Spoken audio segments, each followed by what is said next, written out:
আপনারা সরকারকে সমালোচনা করতে পারেন, কোনো আপত্তি নাই, তাতে লজ্জা পাওয়ারও কিছু নেই। জনগণের স্বার্থে আপনাদের কাজ করতে হবে, এটা মাথায় রাখতে হবে। জনগণের কল্যাণে কাজ করতে হবে। বাংলাদেশ স্বাধীন দেশ, এই স্বাধীনতা অর্জনেও সেই 23 বছরের সংগ্রাম, 9 মাসের মুক্তিযুদ্ধ এবং বিজয়ের মধ্য দিয়ে আমরা পেয়েছি।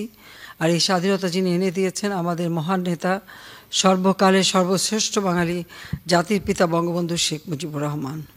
15ই আগস্টের পরে বাংলাদেশে সংবিধান লঙ্ঘন করে অবৈধভাবে ক্ষমতা দখলের যে পালা শুরু হয়, তার ফলে আমাদের মুক্তিযুদ্ধের যে চেতনা, স্বাধীনতার যে চেতনা এবং যে আদর্শ, সেই আদর্শই কিন্তু ধূলিসাৎ হয়ে যায়।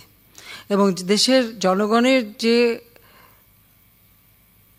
আর্থসামাজিক উন্নয়নের লক্ষ্য নিয়ে জাতির পিতা বঙ্গবন্ধু শেখ মুজিব দেশ স্বাধীন করেছিলেন,